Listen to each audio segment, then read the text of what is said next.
T'es décidé, tu veux préparer ton installation ou tu as envie d'acheter au Maroc. Et forcément, tu te poses la fameuse question, quel compte bancaire ouvrir au Maroc? C'est un grand classique, une question qui revient tout le temps. Mais surtout, on va répondre à la vraie question derrière ça, celle qui est rarement posée clairement. Quel compte ouvrir selon ton profil et selon ce que tu veux faire? Que tu sois étranger, marocain résident à l'étranger, résident, local, touriste actif ou bien un retraité. L'idée, c'est que tu comprennes quelle logique de compte correspond vraiment à ta situation. Parce qu'au Maroc, ouvrir un compte un peu au hasard, ça peut très bien se passer. Comme ça peut aussi te poser plus tard quelques problèmes, parfois même plusieurs années après. Notamment si tu investis ou si tu veux ressortir de l'argent. Le but de cette vidéo, ce n'est pas de te dire ouvre ici, ouvre là, mais de t'expliquer la logique pour que toi tu saches quoi ouvrir et surtout pourquoi. La règle numéro 1, on ouvre un compte pour un usage précis. Avant même de parler des types de comptes, il faut comprendre une chose très simple. On n'ouvre pas un compte bancaire au Maroc pour faire joli. On l'ouvre pour un usage précis. Et selon ton usage, le bon compte n'est pas le même. Par exemple, il y a des gens qui viennent vivre au Maroc et qui veulent juste un compte pour le paiement quotidien, les courses, retirer de l'argent, recevoir un salaire, payer un loyer, payer une facture Internet, l'électricité, l'eau. Il y a d'autres personnes qui vivent à l'étranger et qui veulent juste transférer de l'argent chaque mois vers le Maroc, soit pour préparer leur installation plus tard, soit pour aider la famille. Il y a aussi ceux qui viennent clairement pour investir, souvent dans l'immobilier, dans les commerces physiques, acheter un local, un salon de coiffure, avec une idée très précise en tête. Ok, j'investis, mais si un jour je revends, je veux pouvoir récupérer mon argent proprement et légalement. Et enfin, il y a ceux qui font de gros transferts et qui veulent optimiser le taux de change, éviter d'envoyer de l'argent au pire moment et se faire allumer au niveau de la banque, au niveau du taux de change. Tout ça, ce sont des usages différents et donc forcément des comptes différents. Comment ouvrir un compte marocain depuis l'étranger, la France par exemple? C'est une option qui est vraiment intéressante, surtout si tu n'es pas encore installé au Maroc. Certaines grandes banques marocaines disposent de filiales ou de bureaux en France, en Belgique, en Allemagne.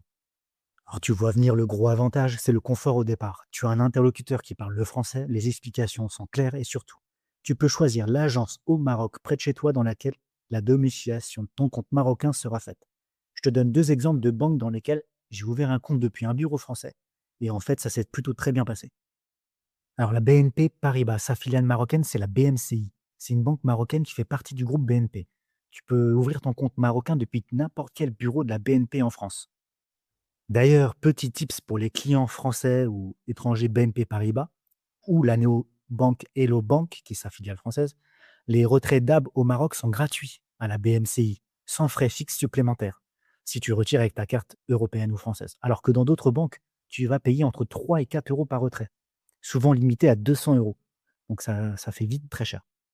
La deuxième banque que j'ai testée, c'est la Banque Populaire, qui s'est rebrandée récemment Shahabi Bank. Elle propose aussi ce type de service. Ça s'est très bien passé, ils sont très efficaces. Alors ce type de banque va être très pratique si tu veux être accompagné, que tu prépares un projet immobilier, ou tu veux anticiper sans devoir faire plusieurs allers-retours entre la France et le Maroc pour un papier qui manque. Tu peux même faire une demande de crédit immobilier depuis la filiale en France et transférer ton dossier directement au Maroc. Point important, ouvrir ton compte depuis la France ne change pas sa nature, ça reste un compte marocain. Une fois ouvert, il reste soumis aux règles marocaines, que ce soit sur la dotation, les plafonds, le contrôle des flux, la non-convertibilité du dirham, etc. Le compte en dirham classique. Le premier compte dont on va parler, c'est le plus simple et le plus répandu, qu'on appelle aussi le compte non convertible. C'est le compte de la vie quotidienne, très concrètement. Si tu vis au Maroc, que tu travailles ici, que tu es payé en dirham, que tu paies ton loyer en dirham, que tu fais tes courses, tu retires l'argent au distributeur, etc. Tu envoies de l'argent, des virements à des gens au Maroc, c'est ce compte-là que tu utilises. Son gros avantage, c'est qu'il est simple, il est pratique, il est pensé pour le quotidien marocain. Tu vas pouvoir déposer du cash, encaisser des chèques, faire toutes les opérations locales sans te poser de questions. Mais là où il faut être vigilant, c'est que ce compte, il n'est pas pensé pour gérer de la devise ou pour sécuriser un investissement qui vient de l'étranger. Et c'est souvent là que les premières erreurs se font.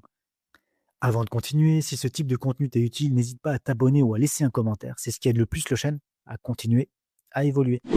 Le compte en dirham convertible. C'est le deuxième type de compte et probablement le plus important pour beaucoup d'entre vous. Je vais l'expliquer avec un exemple concret. Imaginons que tu es un Marocain qui réside à l'étranger ou un étranger français, par exemple. Tu vis en France et que tu veux acheter un appartement à Marrakech, au Maroc. Ton argent, il est en euros. Tu ouvres un compte en dirham convertible au Maroc. Tu envoies ton euro depuis ton compte européen vers le compte étranger, vers ce compte marocain. La banque, elle reçoit l'euro. elle va le convertir en dirhams et toi, tu utilises ces dirhams pour payer au Maroc. La grosse différence avec le compte classique, c'est que l'origine en devise, elle est enregistrée dans le marbre et ça, c'est fondamental si tu investis. Pourquoi? Parce que si un jour tu revends ton bien et que tu veux récupérer une partie de ton cash en devise, les démarches seront beaucoup plus simples si tout a été fait correctement dès le départ. Virement en devise, paiement du bien depuis ce compte, l'historique il va rester clair. Alors je le dis vraiment clairement parce que c'est une erreur que je vois souvent. Si tu investis dans l'immobilier, paie ton bien depuis ce compte. Sur le moment, ça peut sembler anodin, mais plusieurs années plus tard, ça peut faire toute la différence. Autre point important à comprendre, convertible ne veut pas dire sans perte. Il y a une différence entre le taux de conversion et le taux de rachat de ta devise. Donc ce compte, il est parfait pour investir et sécuriser la traçabilité. Mais ce n'est pas un compte avec lequel tu fais des allers-retours sans cesse entre l'euro, le dirham, l'euro, sans réfléchir. Ça doit être du ponctuel. Le compte en devise, c'est le troisième type de compte. Par exemple, un compte en euros ou en devise dollar. Ce compte est surtout utile si tu fais des transferts importants et que tu veux choisir le moment où tu convertis. Exemple, simple, si tu as 50 000, 100 000 euros envoyés pour un achat immobilier au Maroc. Si tu envoies directement vers un compte en dirham, la conversion se fait automatiquement au taux du moment où l'argent arrive, ce qui n'est pas forcément le mieux pour toi. Avec un compte en euros, ton argent il arrive en euros, il va rester en euros. Que tu décides de le garder 3 mois, 6 mois, 1 an sur ton compte, il restera en euros et tu peux décider, toi, de convertir en dirhams selon le taux qui te paraît intéressant. Libre à toi d'attendre 1 an avant de convertir tes euros en dirhams. Ce n'est pas un compte indispensable pour tout le monde, mais pour les gros montants ou pour ceux qui veulent garder la main sur le timing du change, c'est un vrai plus. Petit point sur les banques 100% digitales néobanques au Maroc. En réalité, elles sont presque toutes adossées à de grandes banques physiques. Par exemple, El Bank Ali, c'est Attijari. Ou Bank, Agence Direct, c'est Bank of Africa. Sogé, c'était l'offre digitale de la Société Générale au Maroc, aujourd'hui rebaptisée Nabdé par Saham Bank. Tout se passe sur ton téléphone, l'ouverture du compte, la carte bancaire, virement, plafond, parfois même la dotation. C'est simple, rapide, moderne et pratique. Par contre, le jour où un vrai problème survient, carte bloquée, virement qui coince, dotation à débloquer, l'application seule ne suffit pas. Pouvoir te déplacer à l'agence, parler à quelqu'un en face, c'est souvent ce qui fait avancer les choses beaucoup plus rapidement. Pour ça, je te conseille de ne pas choisir une banque digitale ou une néo-banque comme première banque en Maroc. Commence plutôt par une banque mère, une agence qui est à côté de chez toi. Et ensuite, si tu veux, tu pourras compléter avec une offre digitale pour la gestion au quotidien. Petite parenthèse, je voulais dire un mot rapidement sur les banques participatives, ce qu'on appelle souvent les banques islamiques, parce que la question, elle revient souvent. Aujourd'hui, que ce soit dans les banques classiques ou participatives, il faut comprendre une chose. Le coût de l'argent existe toujours et il existera toujours. L'argent n'est pas gratuit. Simplement, il peut prendre des formes différentes. Dans une banque classique, on va parler d'intérêt. Dans d'autres modèles, on va plutôt parler de commission, de marge, de frais intégrés ou parfois de spread sur le change. Concrètement, ça veut dire que quand même on a l'impression qu'il n'y a plus d'intérêt, ils se sont envolés au sens strict, le coût il est intégré ailleurs, dans le prix final, dans la marge, dans la commission ou dans les frais qui sont moins visibles. Donc l'idée, ce n'est pas de se focaliser uniquement sur le mot intérêt, mais de bien regarder le coût global réel de ce que tu vas utiliser. Combien ça te coûte au final toi et sous quelle forme. Et là encore, le plus important, c'est de se poser les bonnes questions dès l'ouverture pour comprendre exactement ce que tu paies, comment et pourquoi. Parlons maintenant d'un point qui peut vraiment poser problème si on n'y fait pas attention, la carte bancaire.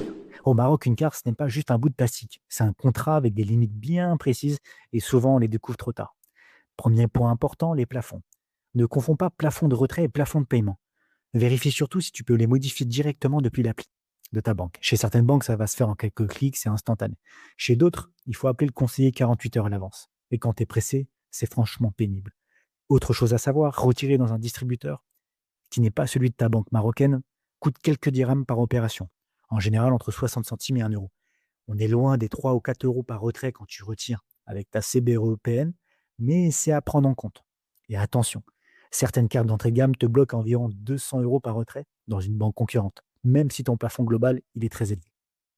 Le point le plus important si tu voyages ou si tu paies à l'étranger, la dotation. La dotation, c'est tout simplement le montant annuel que l'État t'autorise à utiliser en devise avec ta carte marocaine pour voyager ou payer à l'étranger. Le dirham n'est pas librement convertible, donc ta carte marocaine ne fonctionne pas automatiquement à l'étranger. Il faut activer cette option de dotation touristique, souvent via l'application de ta banque. Elle est aujourd'hui autour de 10 000 euros par an. Sans ça, aucun paiement étranger ne passe. C'est la même logique pour les paiements sur Internet. Facebook, Netflix, abonnement Spotify, musique, etc. Il faut une carte compatible avec la dotation e-commerce, souvent limitée à environ 1 500 € de paiement par an. Alors fais attention, hein, à certains types de cartes, certaines elles ne fonctionnent qu'au Maroc, la CMI. D'autres elles sont internationales mais nécessitent quand même l'activation de la dotation. Si tu voyages souvent, une carte haut de gamme type Visa Platinum peut être intéressant. Elle est proposée quasiment dans toutes les banques et c'est intéressant au niveau des plafonds, des paiements à l'étranger et surtout, j'ai remarqué que la plupart elles incluaient les assurances voyage. Tu risques d'en avoir besoin dans certains pays d'Asie ou d'Indonésie. Petit point important que je précise rapidement parce que je vois beaucoup de confusion. Ouvrir un compte bancaire au Maroc ne peut pas dire devenir résident fiscal au Maroc. Tu peux avoir un compte ici, être marocain, résident étranger, ou vivre une partie de l'année au Maroc sans que ça change automatiquement ta situation fiscale. La résidence fiscale dépend d'autres critères, ton lieu de vie principal, le centre des intérêts économiques, la durée de présence sur le sol. Donc il faut jamais ouvrir un compte en pensant que ça règle ou que ça modifie automatiquement ta situation fiscale. Tu peux continuer de vivre 6 mois par an en France, 6 mois par an au Maroc. Si tu touches ton salaire, depuis l'Union européenne, tu ne seras pas considéré comme résident fiscal marocain, même si tu passes plus de 180 jours par an au Maroc. Par contre, petite précision, si jamais tu décides d'ouvrir un compte bancaire, au Maroc, tu dois le déclarer dans ta liasse fiscale française ou, européenne. Chaque compte bancaire étranger doit être déclaré, sinon tu t'exposes à une amende de l'ordre de 1 500 € par compte non déclaré, ce qui est assez cher quand même. Alors pour résumer très simplement, si tu vis au Maroc et que tu veux gérer ton quotidien local, un compte en dirham classique non convertible suffit largement.